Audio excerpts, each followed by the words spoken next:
Este video llega gracias a...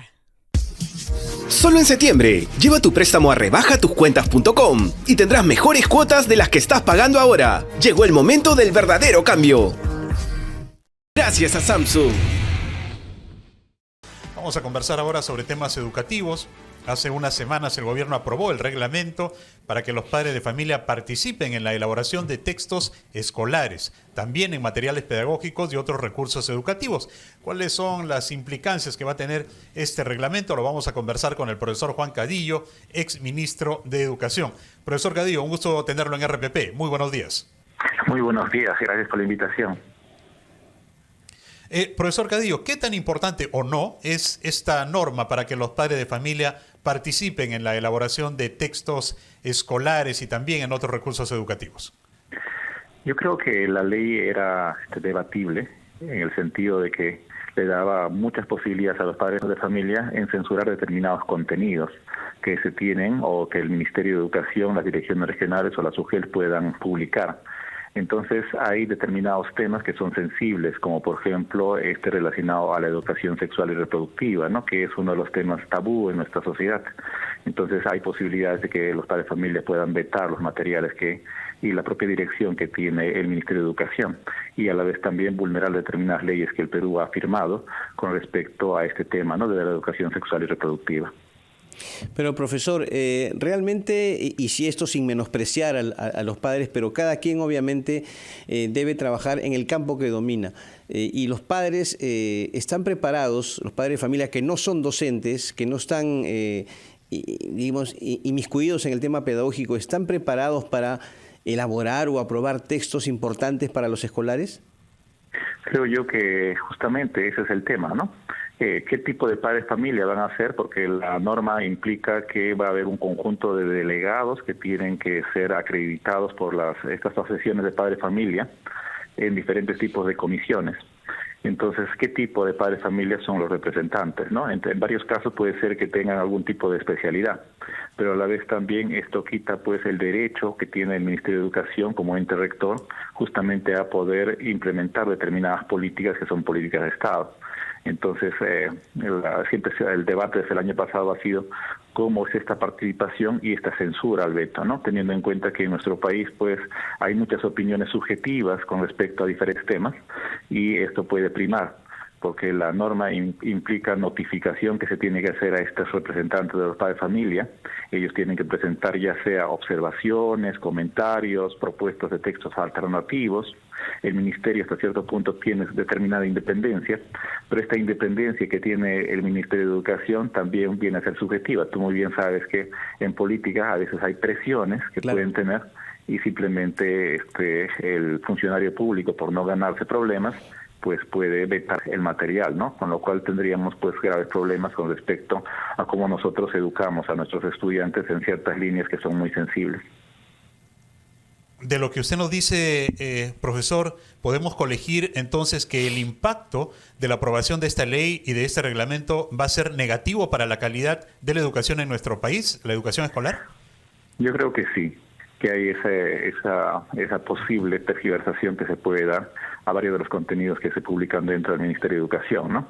Siempre pues hay beneficio de la duda, pero creo que al final esto va a ser así, ¿no? Con respecto a este tema que es el más sensible, ¿no? Que es el de la educación sexual, fundamentalmente. De repente puede haber otros temas en los cuales hay intervención, pero por lo general este es el tema más sensible en nuestra sociedad y sobre ello pues es importante recordar a la población que tenemos que tener una educación sexual pues integral, y esto implica pues temas también que a veces en nuestra sociedad son tabú, ¿no? Como el de la sexualidad, el de la parte reproductiva, el embarazo, la violencia sexual y otros más que a veces en nuestra sociedad se prefiere pues ocultar o no trabajar, ¿no? Profesor Cadillo, a su criterio, ¿cuál ha sido el papel que está jugando el Congreso de la República en la aprobación de normas vinculadas con la educación, lo cual ha sido muy cuestionado? Recientemente hemos tenido esta decisión de nombrar a maestros que no habían pasado el examen, ¿no?, de suficiencia o de capacitación. Pero ¿cómo calificaría usted al Congreso en cuanto a la aprobación de medidas vinculadas con la educación, ya sea escolar o universitaria?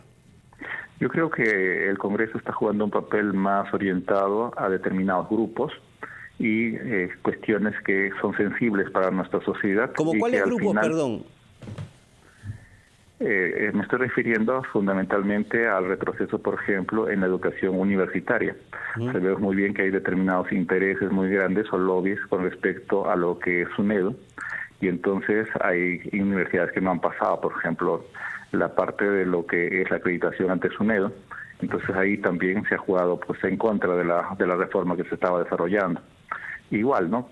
También sabemos muy bien que se responde a determinados sindicatos y el objetivo de poder llevar agua para su molino con respecto al nombramiento de profesores también contratados, ¿no?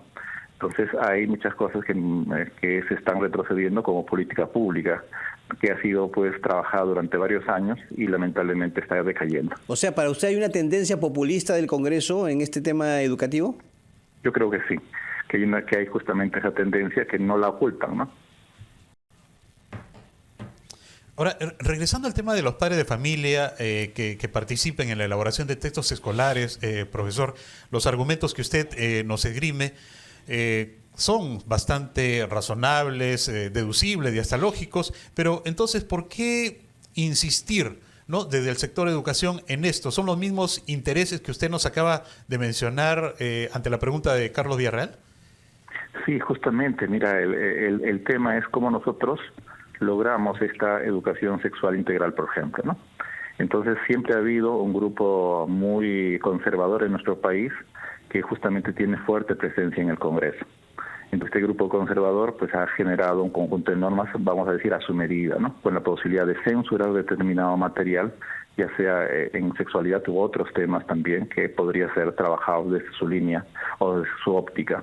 Entonces, el tema ya no es una cuestión técnica, sino básicamente se orienta a qué es lo que yo pienso como persona sobre determinado tema y sobre determinado contenido, o la forma de poder reproducir o poder distribuir este material, ¿no? Entonces, el Ministerio de Educación queda realmente supeditado pues a este tipo de opiniones y por lo tanto pues se debilita en general la forma en que nosotros trabajamos determinados temas bajo un criterio técnico. Efectivamente.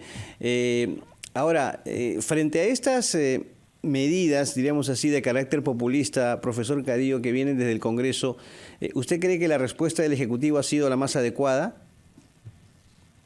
Yo creo que no, que en realidad el tema es cómo nosotros podemos abrir determinadas líneas de trabajo que son muy importantes. Y frente a ello, pues hay una aceptación del Ministerio de Educación, ¿no?, que simplemente acata determinadas normas, pues, y no lucha en realidad sus fueros. Carlos. Sí, profesor Cadillo, dentro de los argumentos para aprobar este reglamento, se dice que debe estar acorde con los principios de la educación peruana. ¿Se tiene claro cuáles son esos principios de la educación peruana si tenemos una baja calidad, profesor? Sí, justamente uno de los principios está orientado a mejorar la calidad educativa, es decir, la normativa refuerza justamente este tema de calidad educativa. El otro tema que para también es relevante es cómo nosotros superamos diferentes componentes de exclusión que se dan en nuestro país, ¿no? Otro tema también sensible es el de la educación intercultural. Entonces hay varias iniciativas que están orientadas a que nosotros podamos mejorar justamente diferentes tipos de servicios, pero caemos por lo general en temas más subjetivos, ¿no? Es decir, qué tipo de material tenemos que publicar. Hay una censura a este material, por ejemplo, orientado hacia la educación reproductiva, el embarazo o temas de violencia sexual, ¿no?, que a veces en nuestra sociedad son difíciles de tratar y de trabajar. Entonces el Ministerio de Educación tiene que generar justamente un conjunto de material que sea acorde a ello, trabajado por especialistas. Ahora, habría que ver si estas asociaciones de padres de familia tienen los especialistas necesarios o simplemente son personas que de alguna manera tienen una postura política o un pensamiento distinto, que simplemente puedan pues censurar el material y al final proponer, porque también la norma dice, hay una propuesta alternativa, ¿no? Entonces mucho del material puede caer simplemente en cuestiones más religiosas u de otro tipo. Muy bien, profesor Juan Cadillo, muchas gracias por su participación en Ampliación de Noticias. Ha sido muy amable. A ustedes. Buenos días.